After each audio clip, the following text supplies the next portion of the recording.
Okay, welcome to BoneChat discussion number 59 with Sarah Vancini with Stories with Substance.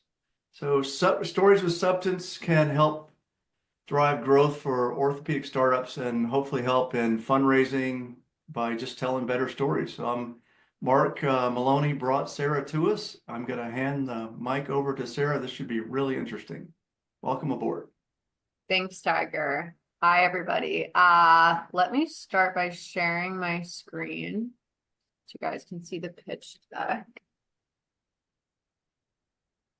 Can everybody see my computer? Okay, cool. Well, welcome everyone. Today we are diving into how storytelling can transform your fundraising efforts. Whether you're pitching to investors or crafting your deck, weaving a compelling narrative into your pitch is essential to stand out and secure funding.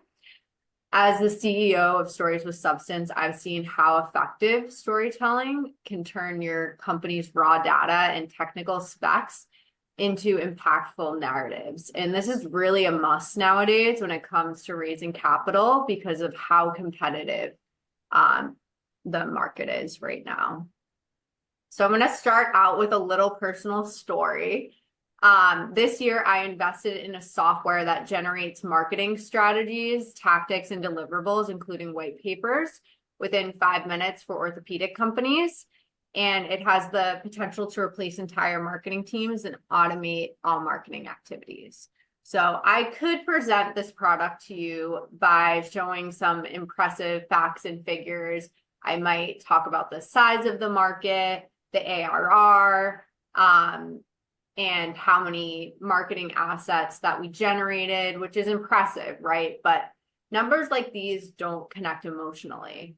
You might have zoned out while I read through all of these stats. And this is where storytelling becomes really crucial. It gives context and meaning to those metrics and makes your pitch memorable for investors.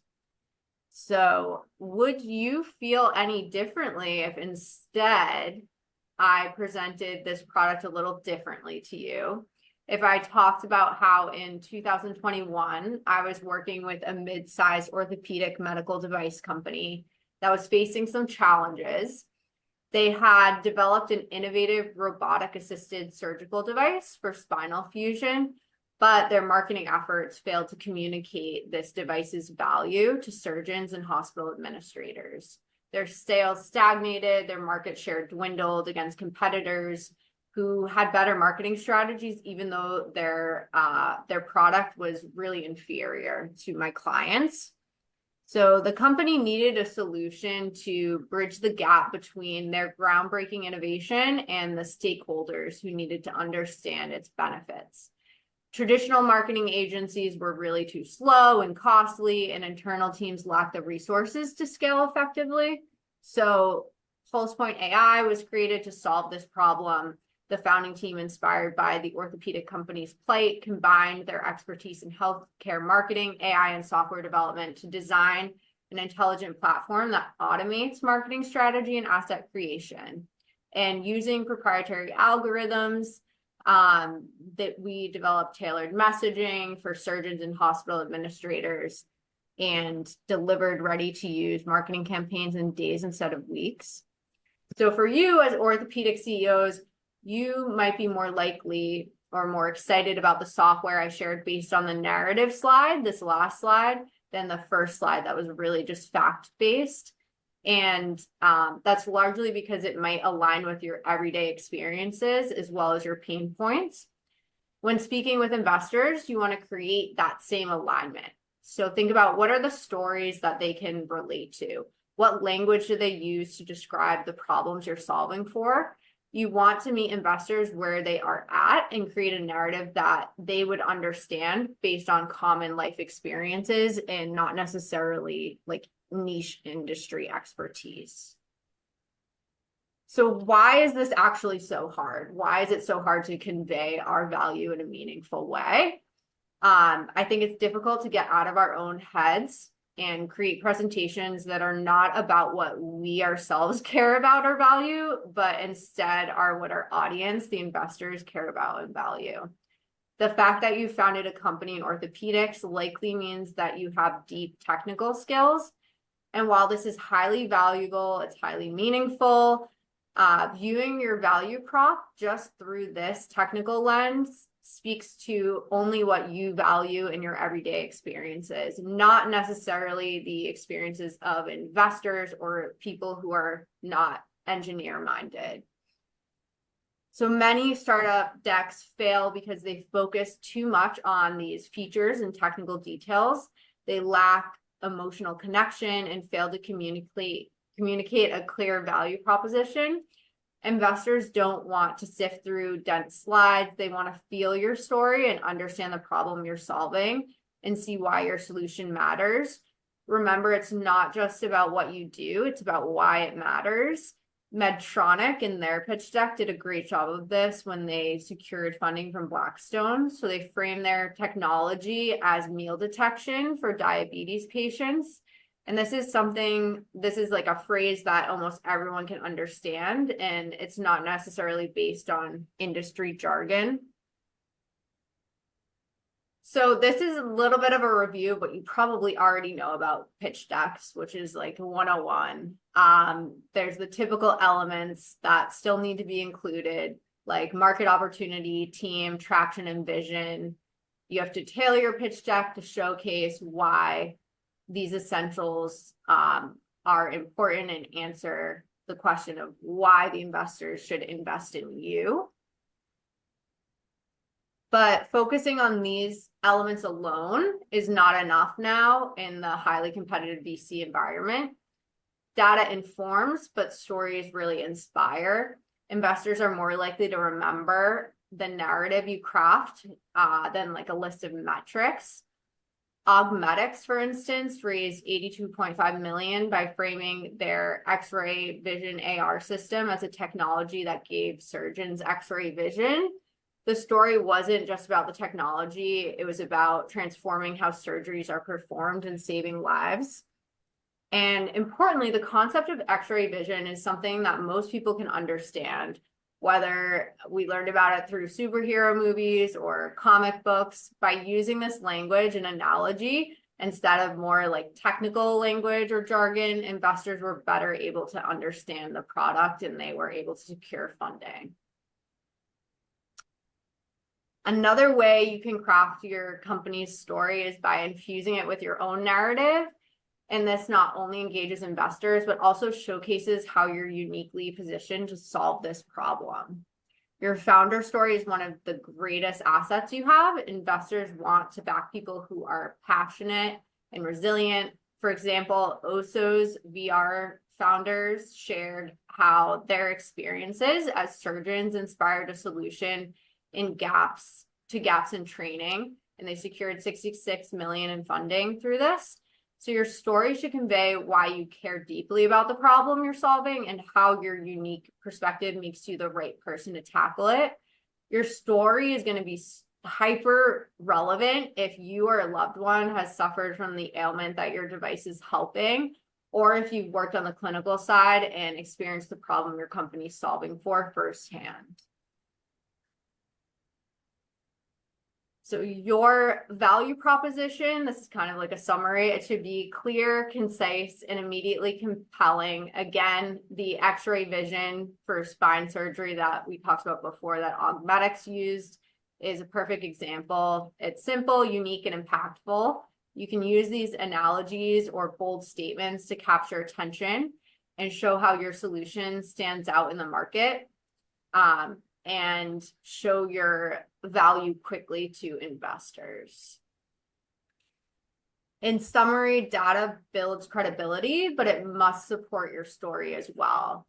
Present your best metrics up front, like growth rates, clinical results, or user adoption, and then weave your startup into a narrative. Remember, investors need both emotional connection and rational proof to make their decision. For example, Augmetics, again, they led their investor presentation by highlighting 4K successful procedures with 97 to 100% accuracy in screw placement. But then they also incorporated their X-ray vision analogy to make the technology more tangible for their investors.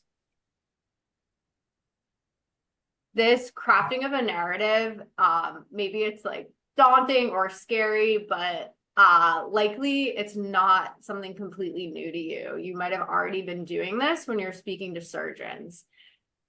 It might be a little bit easier because surgeons care about clinical outcomes and might share some similar values to you and understand the technical jargon, while investors might want to hear about things like market potential and scalability. And that's why you may be able to more effectively portray your value to surgeons today and might be struggling with investors. But hopefully, if you can use some of these skill sets, investors will be able to grasp the value that you're providing. So all of these skills is not just like a one and done thing. Companies have to keep reinventing themselves, retelling their stories, telling different stories if they're going to expand their audiences or go through other rounds of funding.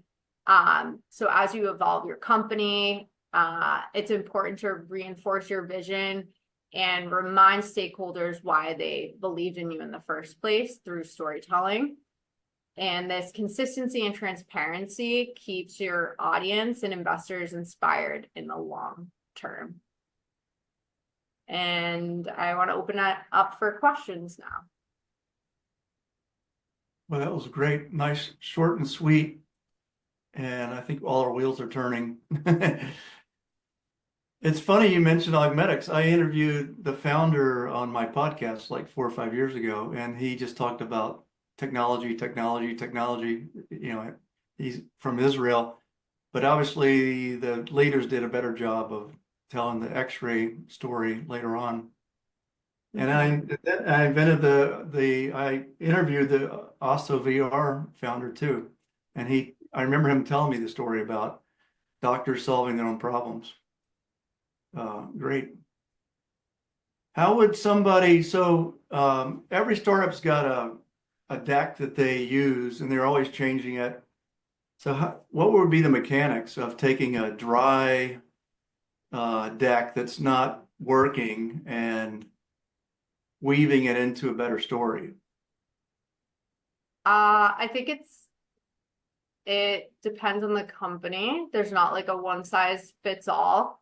I recommend that people go through an exercise called the STAR model, where you think of an anecdote, a way of your company helping an individual, and you describe the situation, the task, the action, and the result.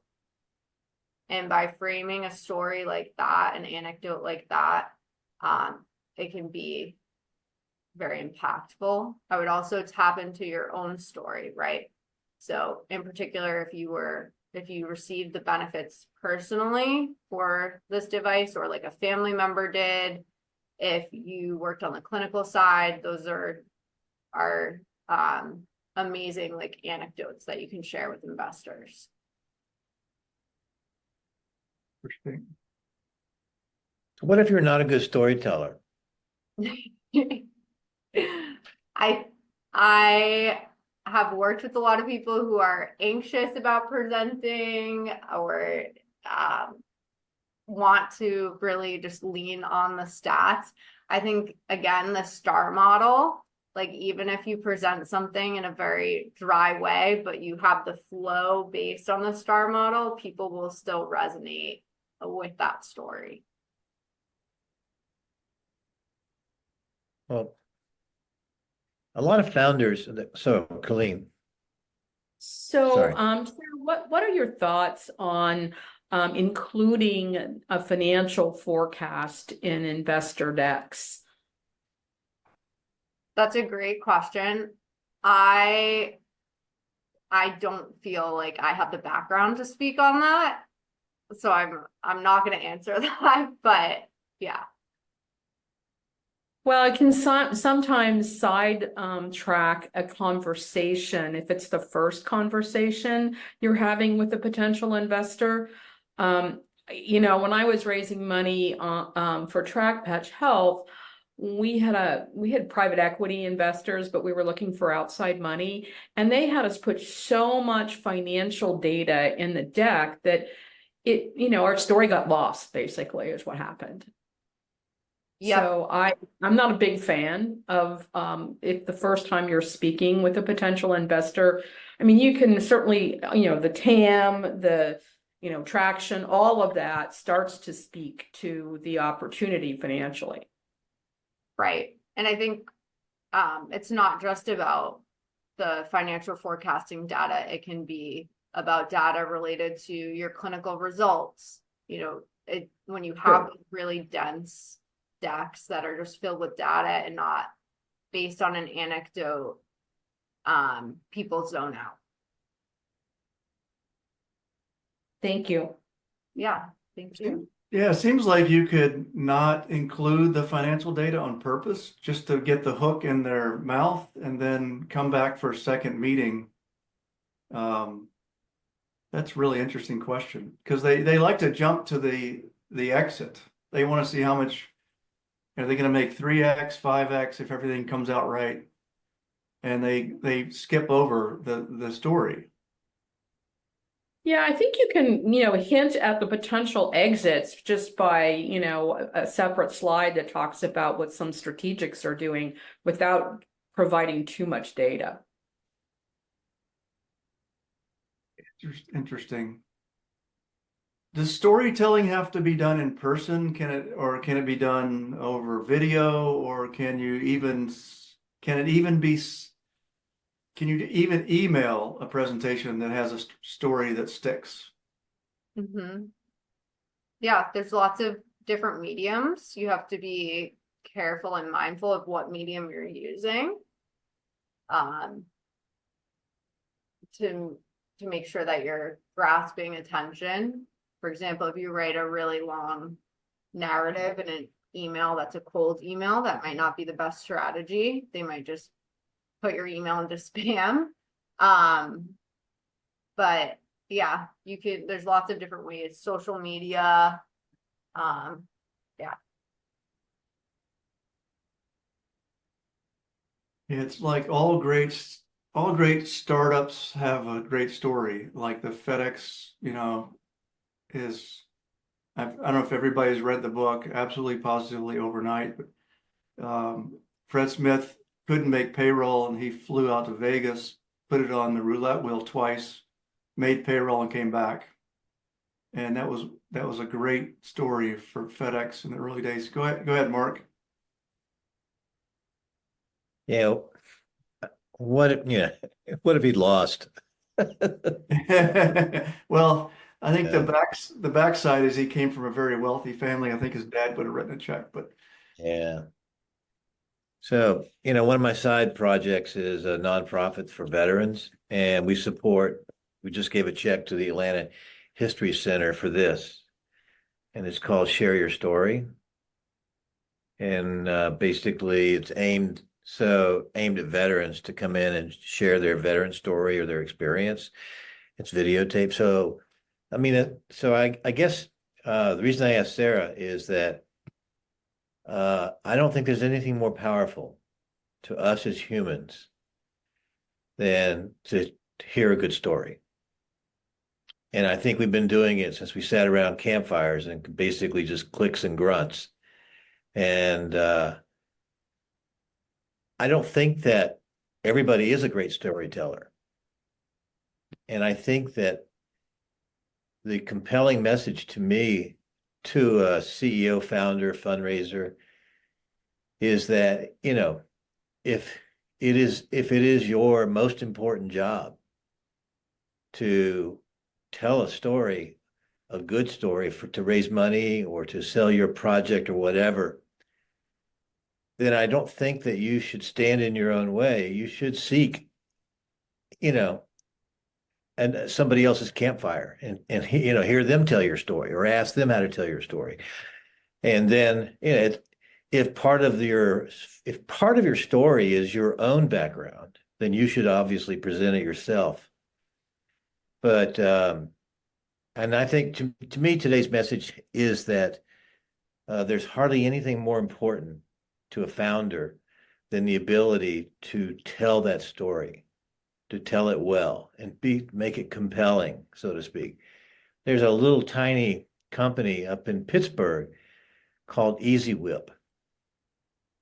And I met the founder of that company. Her name is Leah Winter on New Year's Day at 2 o'clock in my office. They were in town for personal reasons. And I had reached out to them based on somebody else's request. He said, "Hey, we're here on New Year's Day. Can we talk?" I said, "Sure." So I met him over here, had a cup of coffee with him.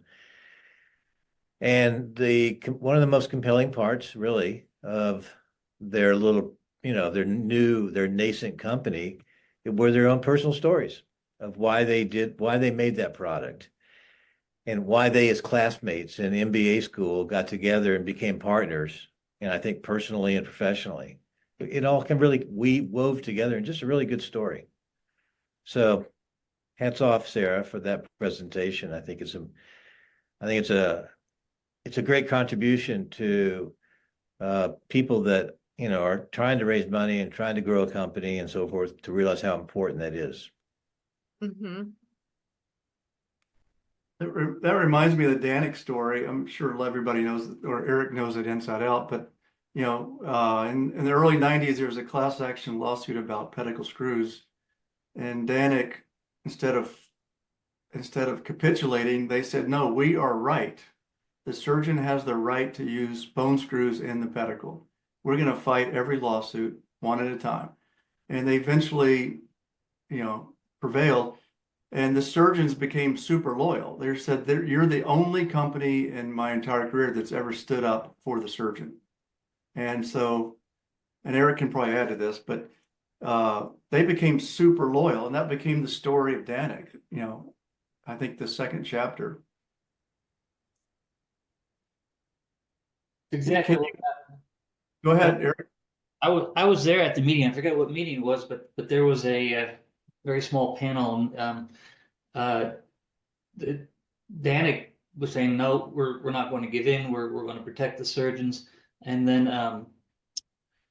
who was it with Acromed? Jim Robeson, I think that was with Acromed, but he got up and said the exact opposite thing. And it was like the surgeons that were all there, like, turned their back. You could see the change in the mood immediately. And yeah, that was, I think, the backbone of Danik and how they did so well and had such a loyal following. Yeah, every great company's got it. And the Arthrex story is, we are more in touch with customers than any other sports medicine company, and they did it. I mean, Mark's worked with them, I'm sure. If you stop using the product, you get a personal call from Reinhold. I mean, honestly, yeah, doctor, hey, this is blah blah blah. Why aren't you using our products anymore? Wow. And he's worth 10, $20 billion, and he's calling Yeah, us. I mean, at least he used to do that. I don't know if he still does it. So I have a question.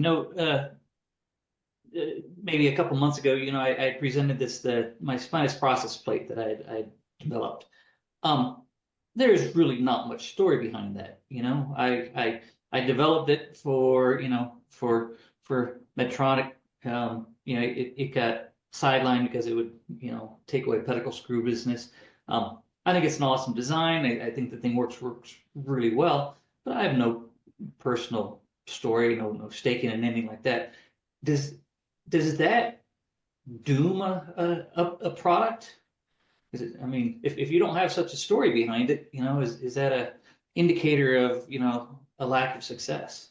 Well, tell Sarah a little bit about why it's a better device. Just give her a little context. Yeah, so the device, you use it to supplement a fusion. So if surgeon is putting in an anterior inner body device, you want to stabilize that. A lot of surgeons will put in pedicle screws and rods, to do so, but it's relatively invasive, a lot of dissection. If you put a spinous process plate, which just holds, spinous processes from moving, it's a much smaller incision, smaller surgery, takes a whole lot less time, and it's far less dangerous. So that's what we're talking about. Everyone has these plates. They're not very elegant. They are fiddly. So I have a design that's less fiddly, a lot quicker, that type of thing. But that's it. There's no, great, saving lives kind of story behind it. It's a better mousetrap. Yeah. Yeah. How would you weave that, Sarah? Okay, so this might be a hot take, but I think if you don't have a story to tell, then you're not creating value at all. So what you just shared with me, especially with your work with Medtronic, that they don't want to bring this product to market because it cannibalizes other business, that's a story to me. That you're still pushing for this. You can look at, I'm sure like stats and figures or anecdotes related to side effects from the invasive procedure that would not have occurred if there was a less invasive way to provide treatments. So I see a pain point there. I see a way that you're creating value and helping people, and I would own that narrative. So yeah, I can find that story within there. It just wasn't a deep personal one, but I see that what you're saying, find that story. Yep, and you're not always going to have a founder story available to you, right? It might be you might have to use a patient anecdote, like Tiger was telling me about a patient anecdote that was really helpful for his business. So it doesn't just have to be your story. I love that, Eric. This device was so compelling that Medtronic thought it would cannibalize its own business, so they didn't develop it. I mean, that's a great story. I agree. I like that. I have a drawer full of them. I don't know if you can say, I don't know if you feel comfortable saying that, is the only thing to investors. That's going to get you fired, but. No, but it is. He's gone from and you can build that, you can turn that into a positive instead of a negative. Interesting. Kyle. Thanks, Sarah. So you kind of just hit on what I wanted to talk to you about with your response to Eric there, but would you say the key here is not necessarily that it's specifically a founder story or that it's something tremendously compelling about the background, but just that it's something memorable and emotional, and the best way to land on that is a story? I think that there are various benefits to storytelling. Yes, and one of those is being memorable, but it's also showing your value, right? You're not going to tell a story that's tangential to the value that you're providing just so the person remembers you. It needs to showcase what you're bringing to market. Sure. So, but for Eric's case, like we were just talking about, reminded me of essentially the story we ended up putting together for Sonoma for the clavicle nail that he had. It wasn't a great market to necessarily be in, but the story ended up being tremendous, where you could talk to a doctor and say, now, I want you to imagine, doc, that patient comes to you with a smashed up clavicle and you go in and you fix it. And this thing is in pieces, and you do a great job avoiding all of the vasculature there, and you put it back together and it's perfect. Your reduction is as anatomic as you can get. They go home and they heal in a matter of weeks. And then they come back and all they do is complain about the size of the scar. And that's why you want to use a minimally invasive pin. And so that was like a kind of a hypothetical story of the pain you would experience of doing your job perfectly, but the patient doesn't see it that way because they're thinking about something different. And so that's the sort of thing that Eric, your comments reminded me of, is there's not something about the founder. It's really a story about the experience of the doc. And I think that falls in line with the type of thing you were talking about, Sarah. Mm-hmm. Yep. I think you have to be mindful because those stories are impactful when you're speaking with the doctor. But Sure. how are you going to frame it when you're speaking with an investor, right? They don't have patience. That's not their everyday experience. So how do you make it relatable to them? How do you show your value to them? Right. And I could give you examples. I'm just not 100% sure what your product does. Can you give me a little bit of background? Talking to Kyle. Kyle froze, I think. No, I'm here. I'm thinking. He was sitting very still. I don't have a product at the moment. Oh, okay. So I think, turning it around to investor story for my example, I think you have to, where's the money? And there, significant OR, cost savings, maybe not significant, but there's OR cost savings and things like that aren't necessarily patient stories, but you could make it about the physician and you could make it about the money savings maybe. That sound. Well, I mean, for sure, you need to have that data. You need to have financial value that you're providing. But that's not enough, right? Because it's so competitive today. You also have to display the problem you're solving in a way that investors are going to understand. And I haven't touched on this yet, but that shows alignment with values as well. So the investors are not only investing in you because it's a good financial decision, they're also taking that risk because it aligns with their values as well. I can tell you as an engineer, having done several investor presentations, they're some of the most frustrating things I've ever done.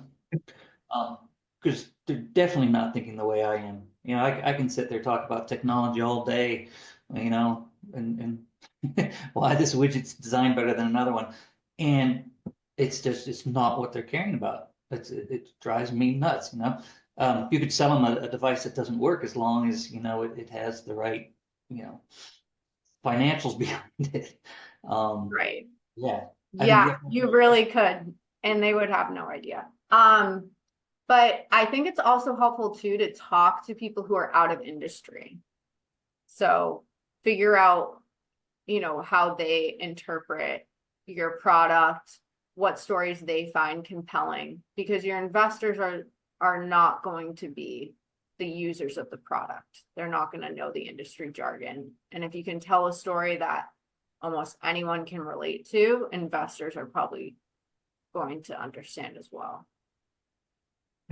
I was at 2 startups early, and both startups, VCs, wanted to hear surgeons say it in person that I believe in this device, I would use it, I would tell other surgeons about it. That's what they wanted to hear. And we had to prototype and iterate the design until the surgeons were believers, and then the believers would tell the board directly. And I found that very powerful. Mm-hmm. Yeah, that was the advice I got from Dr. Tony Russell on one of my early startups. And he taught me the phrase, doctors sell doctors. But they also, in this case, would probably sell fundraisers, or I should say, Capital allocators, yeah. Yeah. Yeah, a lot of times they want to hear the early adopters say, I believe in this, I would buy it, I would pay that price, I would use it over and over, and turn it into a story, and then that turns into financials where, we can get 5% of the market with this viral communication. That's really interesting. And go ahead, Mark. I've always thought the market will tell you the truth whether you want to hear it or not, or the audience in this case will tell you the truth whether you want to hear it or not. So, what's a safe way to test your pitch in this case, besides BoneChat? Uh, I would, I mean, again, like colleagues, friends and family, especially out of industry. I think it's important. So out of medical, I mean, could you go all the way to consumer goods or something, or just you go to, pulmonary instead of ortho? I think it depends on the background of the investors that you're trying to get to buy in, right? So whatever background that audience has, depending on what round of funding you're in, try to find people with similar backgrounds. I like that. Maybe on the other hand, there is no safe way. Maybe you just got to jump in, and the early targets are the ones with maybe the least potential, so you don't squander the big fish. Mm-hmm. Yeah, go to people you know are going to say no, and try different stories. I like that. Yeah. There's another theme is surgeon ego.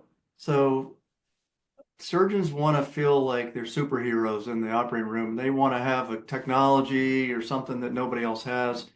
And I think that's what you did with augmetics is, I've got X-ray vision now, instead of just another tool in the spine surgery.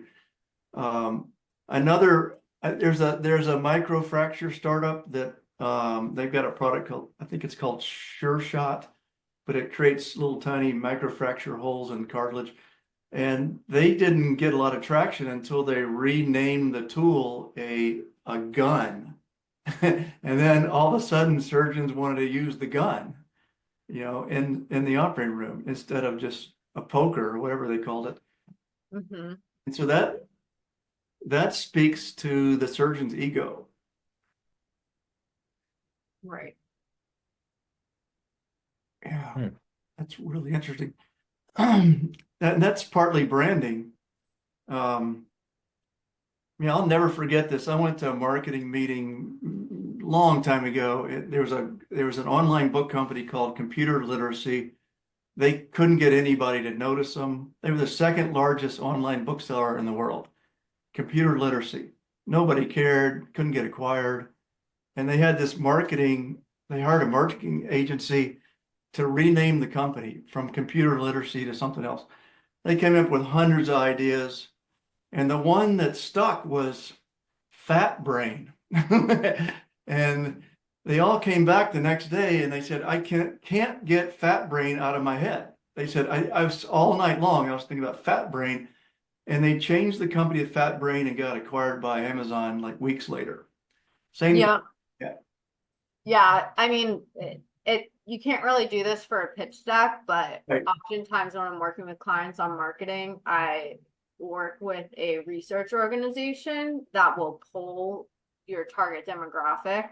So for that like gun example, they might have the original name of the product and then the new name with the gun nomenclature, and they would pull the surgeons and see like what they like so that you're informed before you go to market. It's interesting. Mm-hmm. Remember the company, the company Salesforce.com? Oh, yeah. Okay. Remember when they first got started? No, it was 20 years ago, long time. It was a long time ago, but it was, like in the 90s. And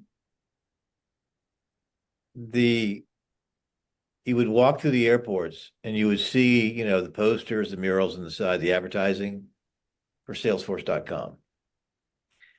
I could not tell you what that poster said, but I can tell you that Salesforce.com was the big message. It was kind of like that's their story, that they are a CRM for sales and a force, and they're on, and .com, they're on the internet, which was in the 90s, that was kind of like the common thing, right? Anyway, I remember those posters. yeah. Mary, Yeah. I never knew what the company did. What'd you say, Eric? I said, but I never knew what the company did. But yeah, I do remember that name really well. And It's Yeah.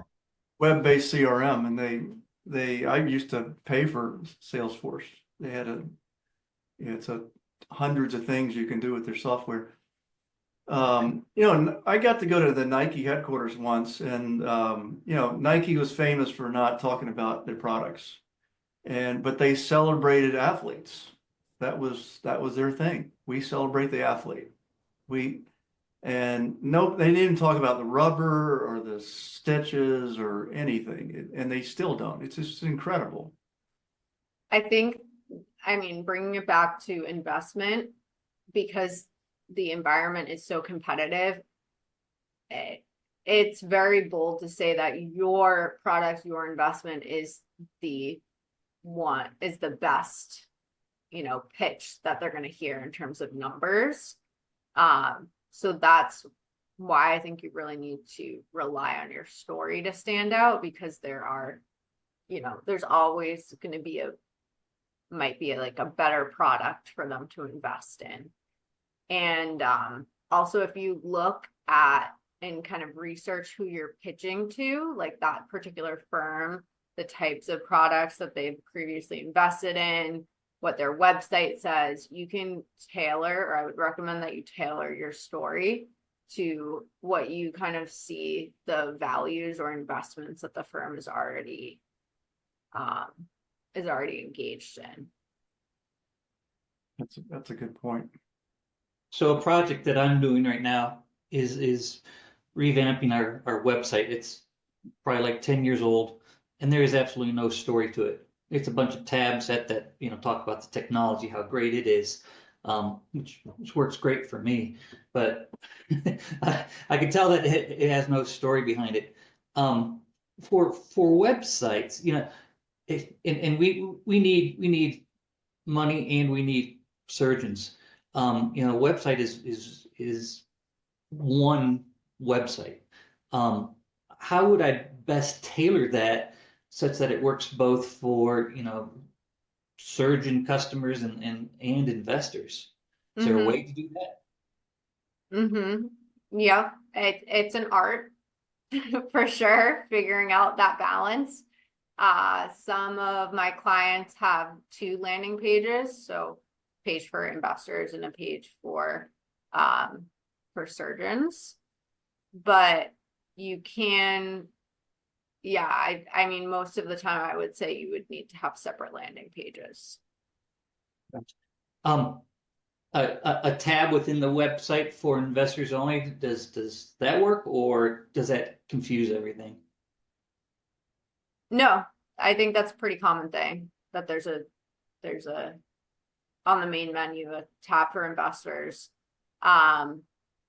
Yeah, and again, it's complicated, and there's like checklists that I use that I figure out, okay, how do you tell the story in a way that gets surgeons to click on this page, this like journey, whatever, different pages or blogs for surgeons, and gets the investors to click on more investment minded pages. But yeah, that's kind of an easy workaround if you don't have a professional marketer working for you right now. Great. Yeah. Christine, If what's you the have 5 best? slides, if you have Okay. 5 slides in your pitch deck, which one is most important? What did you say, Mark? If you have 5 slides or 3 slides or 10 slides, which one is the most important? I don't think any slides are really important. I think here it's how you present yourself, your story, what you say, that really matters. Okay. I agree with that. Kyle? So you've talked about, or you mentioned with my last comment, something along the lines of How does it relate to an investor? Which is clearly an important comment. Do you think that there are a certain range of themes or areas to land the plane when it comes to telling a story that will be impactful to an investor? I mean, other than, hey, here's the hockey stick chart, you're going to make $1 jillion. Right. Well, I would say rarely, if ever, your story is the emotive part of your story is going to be related to money. Like that, your financial argument, that's baseline. That's part of the essentials that I was talking about. The story is going to come from anecdotes. It will come from yourself, surgeons, your patients. I mean, there's general themes in storytelling, different like emotions that you want to evoke, and all of that can be fine-tuned, like especially if you work with a marketer, to figure out like what sort of story arc you want to tell. If you're not in that place where you can't, you're not going to work with a professional marketer yet, I would recommend, again, using that STAR model where you're talking about that pain point and then the result as like an easy workaround for now.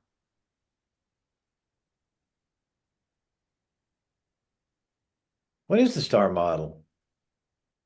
You've been talking about it. Situation, task, action, result. Yeah. Mhm. Pain. Solving a pain. That's interesting. Yeah, and it's funny, like I had a lot of questions during this call that are like, oh, I don't feel like I have a story. And that's wild to me. Just so you guys know, I think you're in an amazing position and have some of the most compelling stories, right?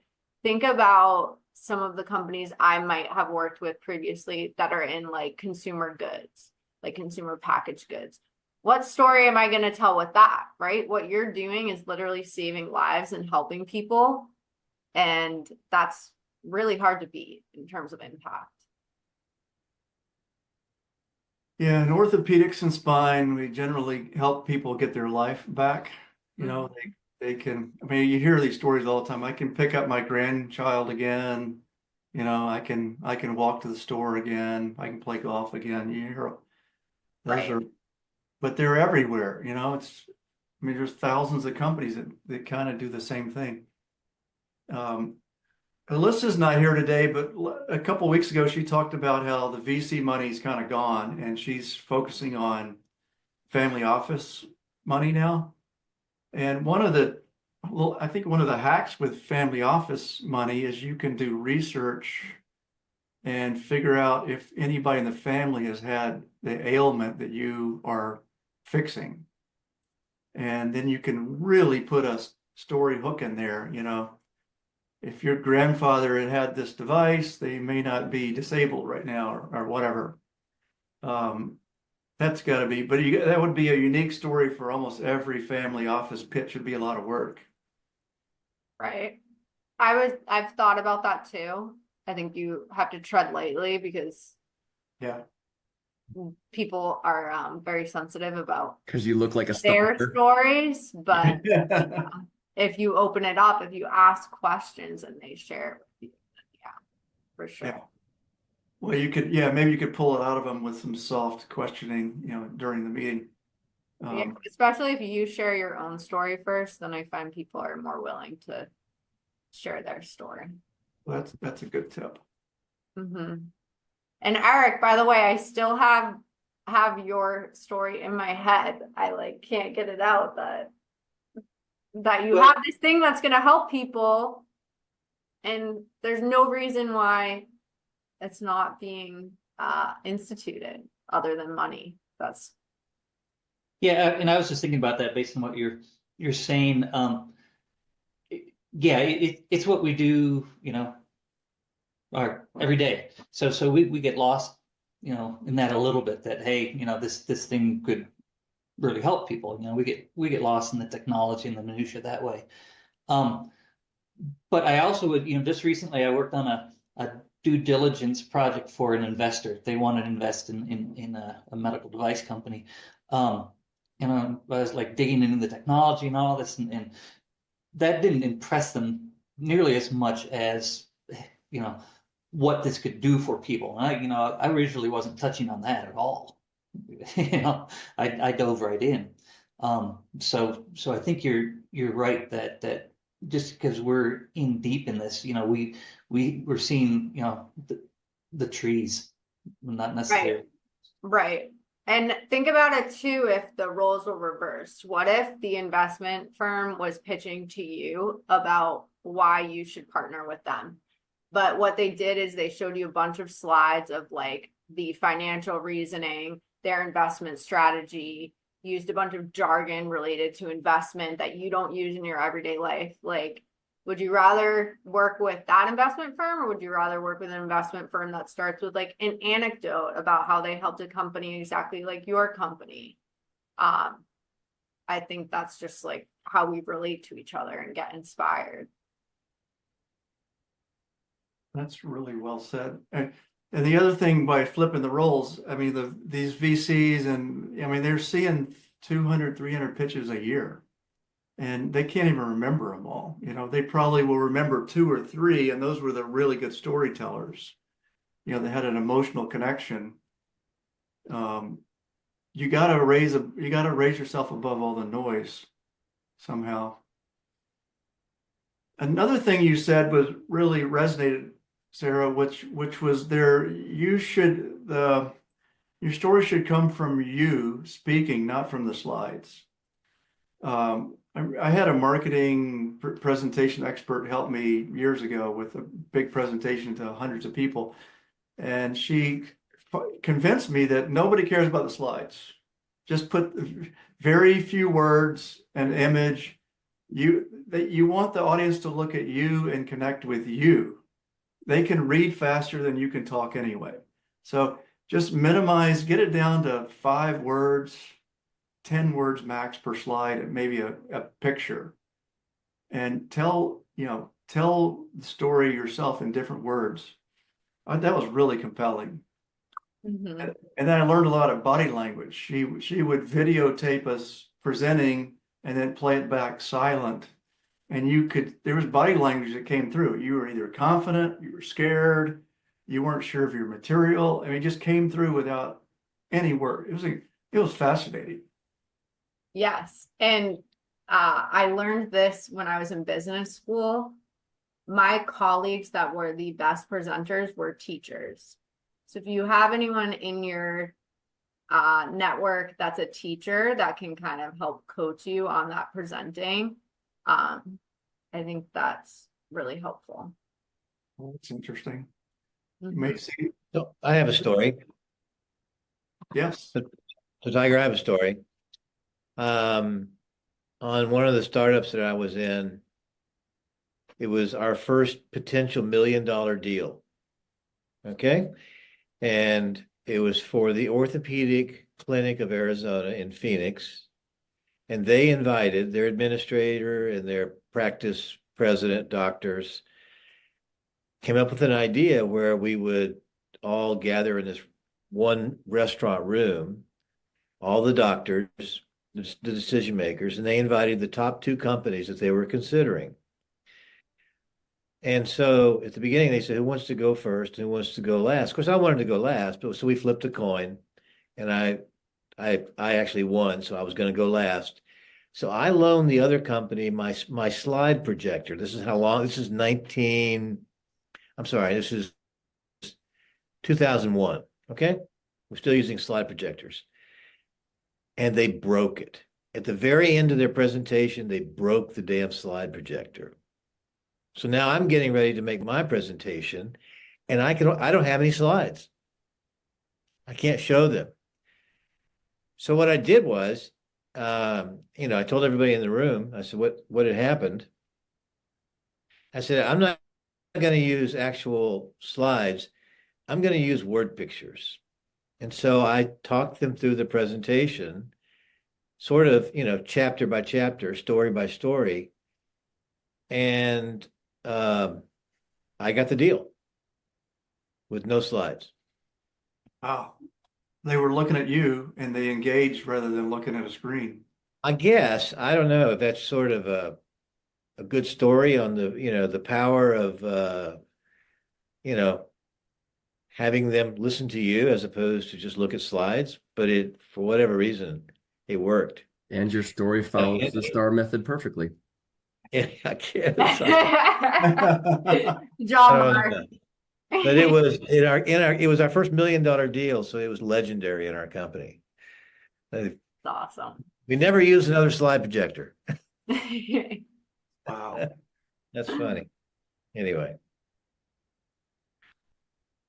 I worked for a company and we were pitching. I didn't go with the executive team, but they were pitching, every day was for money.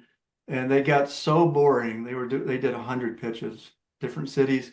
Got so boring that they would meet for breakfast every morning and somebody would throw in a word that the presenter had to use. And so you'd say the word elephant. And so you'd have to put elephant in your pitch somehow. And next morning it would be banana. You had to say the word banana in your pitch. And the joke, very few people in the room got the joke, but that was funny. I like that. Yeah, it just kept it a little more interesting. Wow. Well, this is great, Sarah. So I appreciate your time. So if somebody needs help with either they're improving their story or maybe even looking at your software, your marketing software, where should they find you? I'm gonna put this information in the chat for everyone. My email is sarah@storieswithsubstance.com. And then I'm also going to share my personal phone number. So if you guys need anything, you can text me if you have particular questions. I love working with startups, so anything that you need, any way that I can support you, I am here. And I got to ask you, how did you get involved? How did you start this? What did you do before? It's a really long story. I'm gonna try to use the STAR method, but so I previously worked for very corporate companies like CVS Health, Mass General, the Brigham, and I was very inspired to shake up the healthcare industry. I think a lot of the problems we're having are related to the way that money moves within healthcare. So instead of going to get my clinical degree, I went and got my MBA in health sector management. I started a business that failed, hired someone to write my resume to go back into industry, and he ended up inspiring me and telling me that he would quit his job to start another company with me. So that's the company that I have now, is the person I hired to write my resume. Oh. Now my business partner. Yeah, so crazy, but I guess God and fate works in wild ways. I mean, there's certainly a huge need for storytelling and nobody knows it. It's like a blind spot.